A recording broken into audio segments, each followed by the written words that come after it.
सहनौ भुनक्तु सह वीर्यं करवावहै तेजस्विनावधीतमस्तु मा विद्विषावहै। ओम शांति शांति शांति। वैदिक जीवन पद्धति में हम समाधि की चर्चा कर रहे हैं। अष्टांग योग का जो अंतिम अंग है, और योगी के लिए बहुत सारी बातें बताई कि योगी का जीवन कैसा होता है। वह मान अपमान, निंदा, स्तुति, शीत या उष्ण, सुख दुख, इन सब को सहन करता हुआ इनसे ऊपर उठ जाता है, और वही व्यक्ति योगस्थ होकर के अपने जीवन को सद्गति तक पहुंचाता है। इससे भिन्न, इससे विपरीत जो आचरण करने वाले हैं, वो या तो योगस्थ होकर के कर्म नहीं करते हैं, अथवा अभी योग के लिए वो प्रवृत्त हो रहे हैं। योग उनको अभी सिद्ध नहीं हो पाया, उनका योग अभी सफल नहीं हो पाया है, समाधि की वो प्राप्ति नहीं कर पाए हैं। जो समाधिस्थ व्यक्ति होता है, जो योगी व्यक्ति होता है, उसका आचरण, उसका व्यवहार, उसका एक एक जो है कार्य, वो बहुत उत्तम होता है, महान होता है, अनुकरणीय होता है। उसका प्रत्येक कार्य, उसमें ऊर्जा का संचार होता है, उत्साह का अक्षय भंडार होता है। वो स्वयं ऊर्जा से भरपूर होता है और निराशा हताशा से दूर होता है, और दूसरों को भी वो उत्साह से अपने जो है सद्कर्मों से प्रेरित करता है। एक योगी का एक प्रज्ञा जिसकी प्रतिष्ठित हो गई है, स्थित प्रज्ञ जो हो गया है, उसकी यह पहचान है, उसके ये गुण कर्म स्वभाव होते हैं। और आगे इसी बात को कहा, क्योंकि हमने श्लोक पढ़ा था, ना विजानाति शीतोष्णम न दुखम न सुखम तथा न मानम न अपमानम च योगी युक्तः समाधिना। अर्थात समाधि में स्थित योगी शीत उष्ण, दुख सुख, मान तथा अपमान का अनुभव नहीं करते हैं। और अगली बात इसी में कही, ना गंधम ना रसम रूपम, ना गंधम ना रसम रूपम, ना स्पर्शम ना च निस्वनम, आत्मानम ना परम वेत्ति योगी युक्ता समाधि। समाधि में स्थित योगी जो गंध, रस, रूप, स्पर्श और शब्द तथा अपने और पराय को भी नहीं जानता है। अर्थात कहने का आशय यह है कि वह इससे ऊपर उठ जाता है, इसके प्रभाव से कभी प्रभावित नहीं होता है। जो बाहरी चीजें हैं जो हमको आकर्षित करती हैं, थोड़ी सी सुगंध, थोड़ी सी दुर्गंध, यदि अनुभव होती है, सुगंध यदि मिली तो अनुकूल हो गई और हम उसी में खिंच जाते हैं, उसी के प्रति आकर्षित हो जाते हैं, आकर्षण उसका होता है। और थोड़ी सी दुर्गंध आई तो उसमें परेशान हो गए। और जो रस है, रस में भी अच्छा स्वाद मिला तो खाते गए, और जरा सा भी यदि रस में थोड़ी सी भी यदि त्रुटि हुई तो फिर हमको अच्छा नहीं लगता, उसको अपमानित कर देते हैं, थाली को ऐसे बाहर फेंक देते हैं, क्या बना के रख दिया, क्या दे दिया। हम इसको जो है सहन नहीं कर पाते। लेकिन वास्तव में जो व्यवहारिक है, जो सादगी से युक्त है, जो योग युक्त है, उनको ये सारी बातें बहुत गंभीरता से वो सहन करते हैं। इसका तात्पर्य कदापि उल्टा नहीं लेना चाहिए कि उनको ज्ञान ही नहीं होता इस बात का। ज्ञान होता है, लेकिन वो छोटी छोटी बातों में विह्वल नहीं होते, छोटी छोटी बातों में परेशान नहीं होते हैं, उनको सहने का स्वभाव हो जाता है, वो सहनशील हो जाते हैं।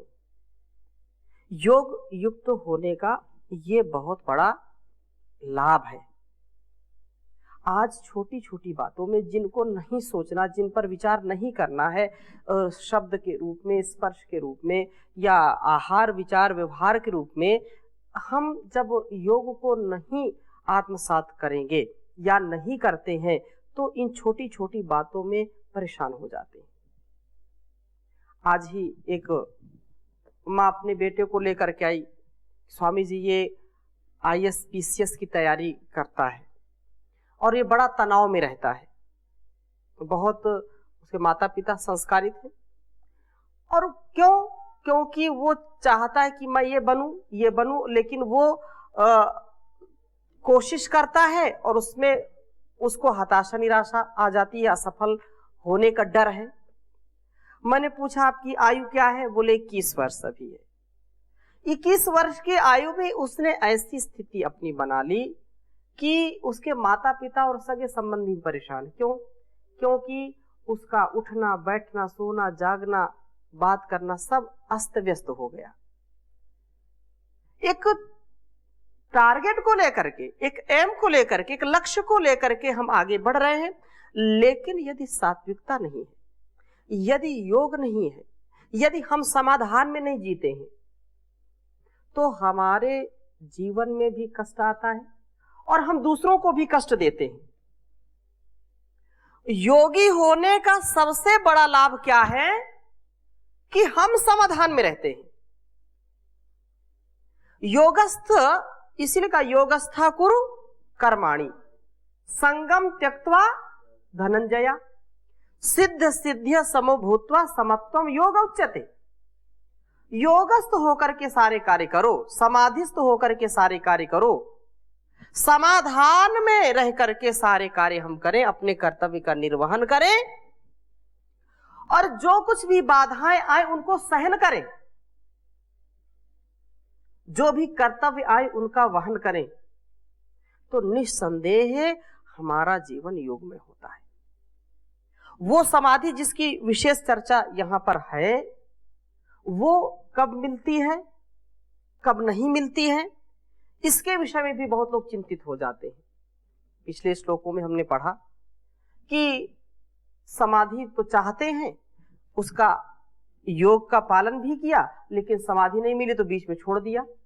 ऐसा नहीं करना चाहिए। तो उस बेटे को मेरे पास लाए और बोले स्वामी जी इनको कुछ बताइए।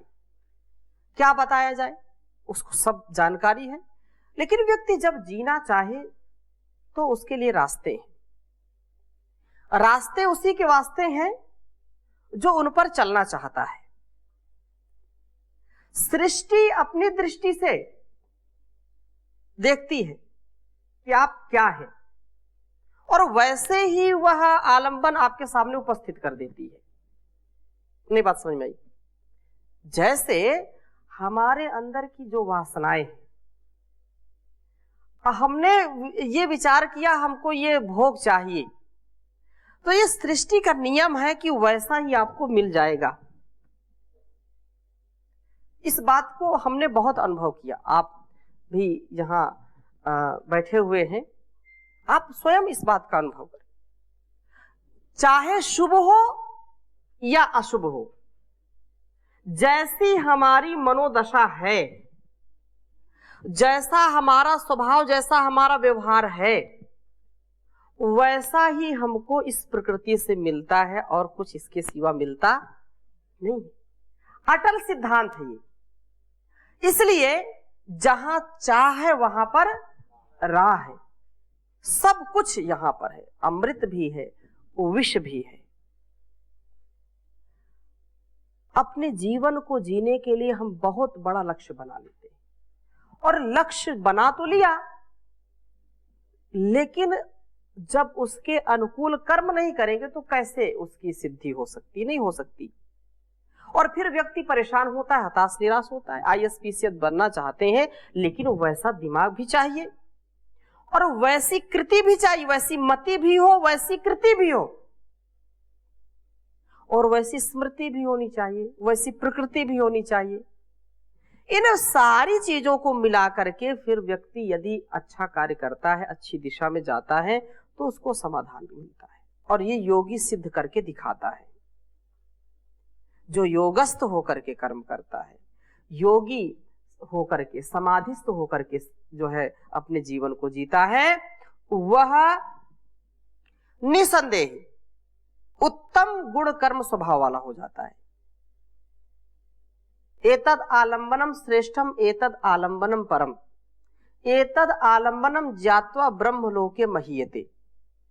उस परमात्मा का, उस परम पिता परमेश्वर का, उस परा शक्ति का या उस परम शक्ति का आलंबन हम लेते हैं तो कभी पतित नहीं होते हैं। बिना आलंबन के कोई चलता नहीं। और समाधि में हम यही करते हैं। हमको इस जगत के आलंबन में कोई रुचि नहीं होती है। जैसा यहां श्लोक में कहा, न गंधम न रसम रूपम न स्पर्शम न च निस्वनम आत्मनम च परम वेति योगी युक्तः समाधिना। वो सारे इन भोगों से, इन सारे विषयों से ऊपर उठ जाता है और वह अपना पराया कुछ नहीं जानता। उसके लिए सब एक है। अयम निजः परो वेति गणना लघुचेत शाम उदार चरिता नाम तु वसुधैव कुटुंबकम। ये मेरा, ये तेरा, ऐसी भावना किसकी होती है? जो तुच्छ सोच वाले होते हैं। अयम निजः परो वेति गणना लघुचेत शाम, जिनकी बुद्धि संकुचित है, जिनके विचार संकुचित हैं, उनके लिए मेरा तेरा होता है।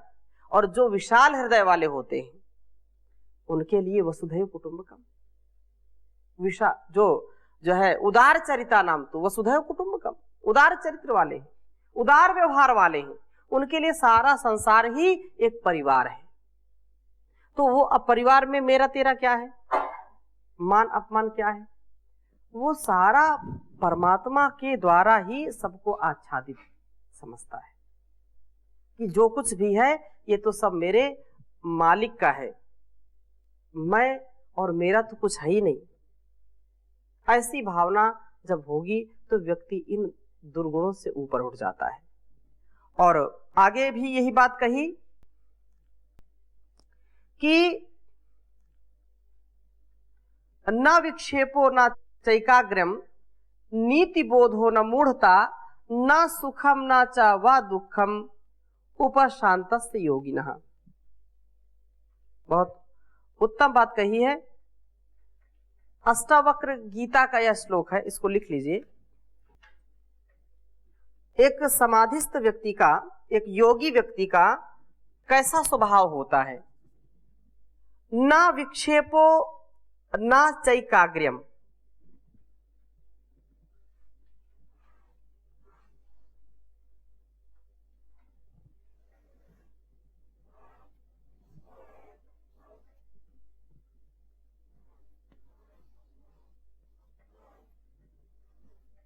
न विक्षेपो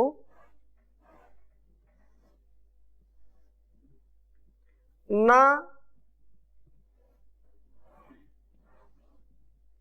चैकाग्र्यम।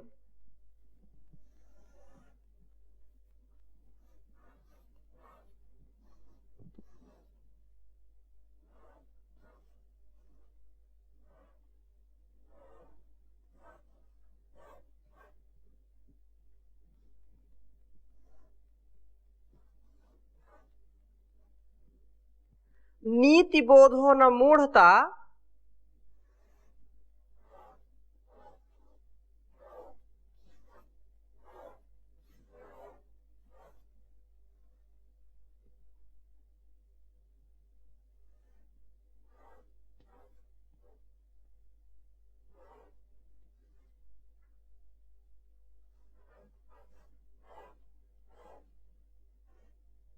नीति बोधो न मूढ़ता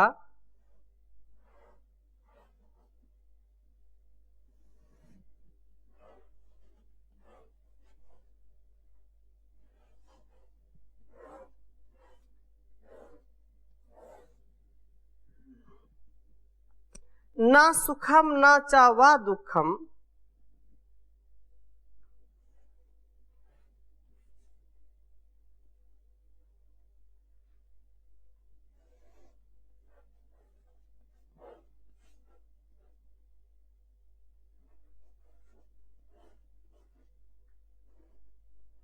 ना सुखम ना च वा दुखम,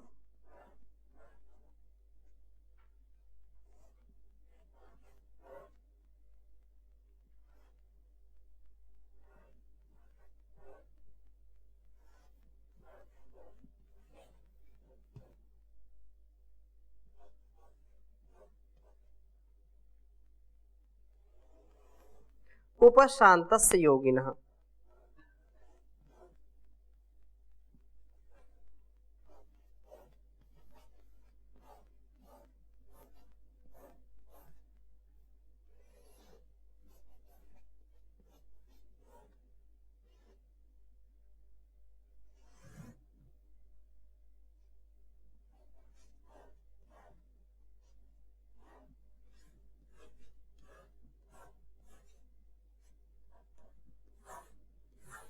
योगिनः उच्चारण करेंगे। ना विक्षेपो न चैकाग्र्यम, नीतिबोधो न मूढ़ता, न सुखम न च वा दुखम,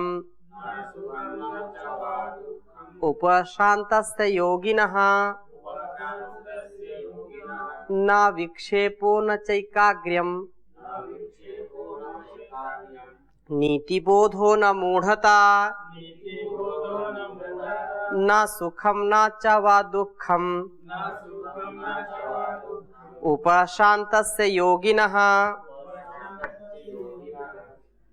ध्यान देने योग्य बात है कि जो शांत योगी को न चित्त की चंचलता होती है, उद्विग्न मन नहीं होता है, ना विक्षेपो ना चैकाग्र्यम। जो योगी है, योगमय जिसका जीवन है, वो कभी भी चंचलता युक्त नहीं होता है, चंचलता से रहित होता है। चित्त की चंचलता उसकी नहीं होती है, वह शांत और निर्भ्रांत होता है। पहाड़ जैसा भी दुख उसके सामने आ जाए, दुखों का पहाड़, समस्याओं का, मुसीबतों का पहाड़ भी यदि टूट जाता है, तो व्यक्ति जो है अटल होकर के, अचल होकर के एक गति और मति भक्ति के साथ उसको रोकने का सामर्थ्य उसके अंदर होता है। वो उससे पीछे नहीं हटता है, वो दुखी नहीं होता है। इसलिए कहा कि वह चंचलता से रहित होता है, चित्त की चंचलता नहीं होती है। और ऐसा भी नहीं कि पूरा वो बिल्कुल निष्क्रिय हो जाए, बिल्कुल जो है प्रमाद में, आलस्य में चला जाए।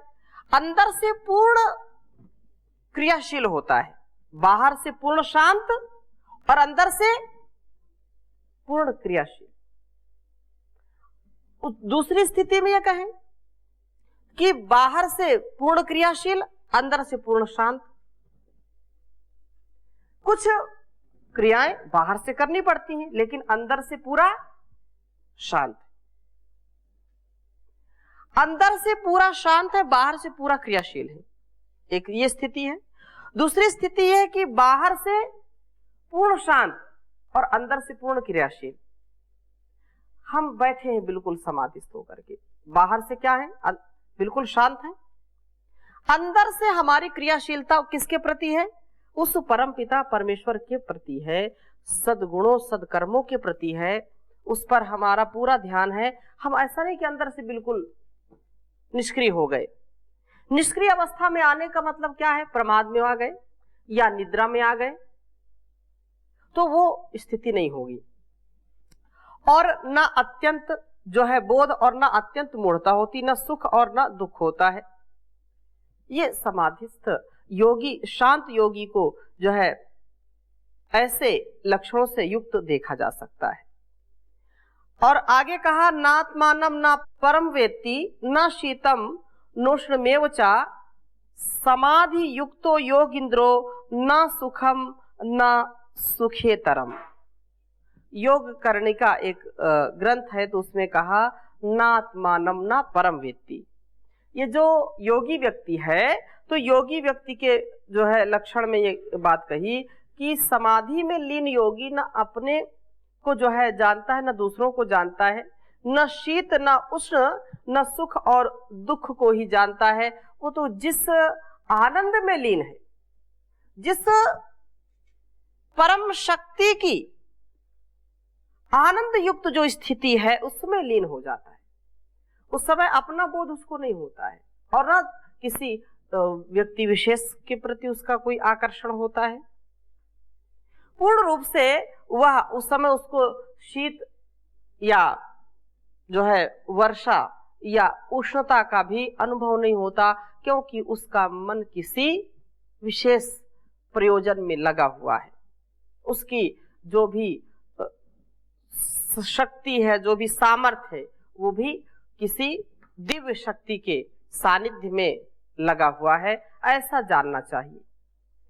और मुंडकोपनिषद में कहा, निरंजनः परमं साम्यम उपैति। दोष रहित तथा आसक्ति रहित योगी परमात्मा के साथ साम्य को धारण कर लेता है। जैसे बात आई थी कि जैसे अग्नि में अग्नि को मिला दिया जाए, दूध में दूध को मिला दिया जाए, घृत में घृत को मिला दिया जाए, ऐसी साम्य अवस्था हो जाती है कि उनसे आप उसको अलग नहीं कर सकते हैं। वैसे ही समाधि की अवस्था में जो ध्यान करता है, जो समाधि युक्त व्यक्ति है, वह परमात्मा में अपने आप को ऐसा मिला देता है कि उससे वो भिन्न अपने आप को समझता नहीं है, एक लय हो जाता है, उसमें बिल्कुल मिल जाता है, ऐसी उसकी स्थिति हो जाती है। और मांडुक्य कारिका में इस बात को कहा कि निस्तुतिर निर्नमस्कारो निस्वाधाकार एवचा चलाचल निकेतयश्च यति यादृच्छको भवेत। कि योगी को स्तुति और नमस्कार से दूर रहना चाहिए। योगी को स्तुति और नमस्कार से दूर रहना चाहिए। स्वधा अर्थात अग्निहोत्र से भी दूर रहना चाहिए। घर बना करके स्वधाकार एवचा, घर बनाकर रहे या घूमता रहे, योगी इच्छा अनुसार व्यवहार करे। अलग अलग ढंग से समझाने का प्रयास कर रहे हैं, क्योंकि ये बाहर का जो आकर्षण है ना, ये निंदा स्तुति में जल्दी लोग आकर्षित हो जाते हैं। यदि निंदा कर दी तो किसी के प्रति द्वेष आ जाता है, और किसी ने स्तुति कर दी तो उसके प्रति राग आ जाता है। इसलिए कहा कि योगी को स्तुति में और नमस्कार से दूर रहना चाहिए। महर्षि दयानंद भी कहीं लिखते हैं कि जो इस मार्ग पर चलने वाले हैं, तो उनको तो जो है किसी जो सम्मान है उसको विष के समान समझना चाहिए, और अपमान को अमृत के समान समझना चाहिए, क्योंकि वो ऐसा सामर्थ्य धीरे धीरे बढ़ता रहता है कि हमारा जो अस्तित्व है इस संसार के आकर्षण से धीरे धीरे खंडित होता है, वो अलग हो जाता है। और संसार के जो व्यवहार हैं, थोड़ी देर में जो सुखी करने वाले हैं, थोड़ी देर में जो दुखी करने वाले हैं, उनसे हम ऊपर उठ जाते हैं। ये बड़ा कठिन काम है, सरल काम नहीं है। यदि कोई व्यक्ति चाहे कि मैं इसको तो तुरंत करूंगा, नहीं कर सकता है, लेकिन असंभव नहीं है, संभव है। अपने स्वभाव का परिवर्तन करना समाधि से ही संभव हो सकता है। समाधि से युक्त व्यक्ति ही अपने स्वभाव का परिवर्तन कर सकता है, अर्थात योग से युक्त व्यक्ति ही अपने मानसिक, शारीरिक और सामाजिक व्यवहारों में परिवर्तन ला सकता है। बिना योग को किए कोई विरले व्यक्ति या उसको पूर्व जन्म के योग का कोई संस्कार हो उसके जीवन में तो कर सकता है, बाकी योग के बिना ये स्वभाव में परिवर्तन हो जाए, ऐसा बड़ा मुश्किल काम है, बड़ा ये जो है कष्ट साध्य कार्य है।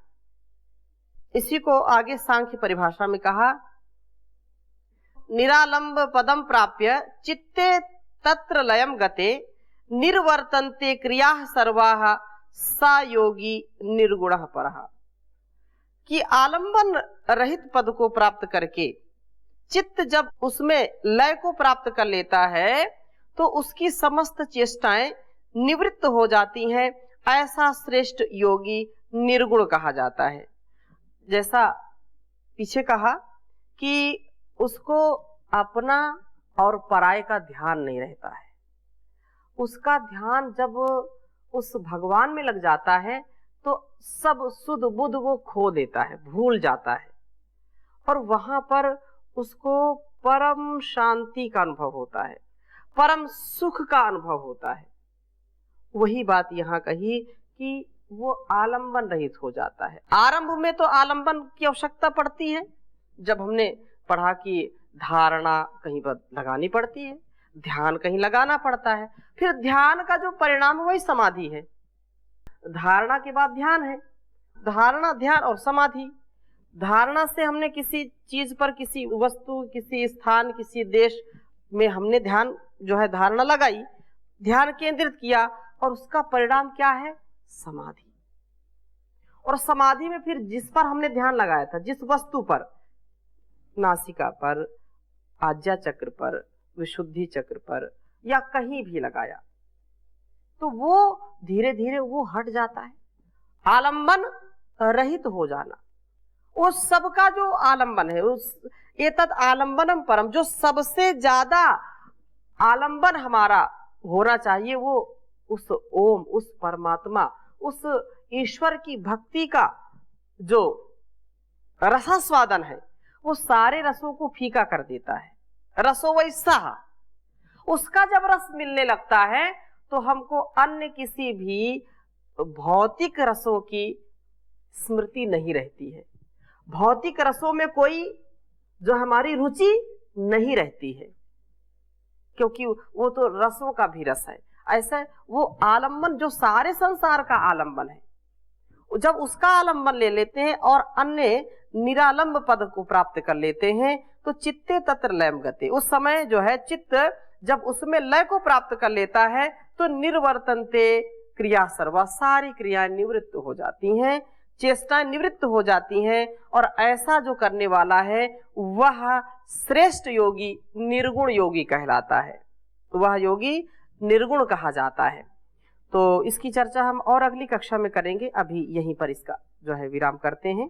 ओम शांति शांति शांति।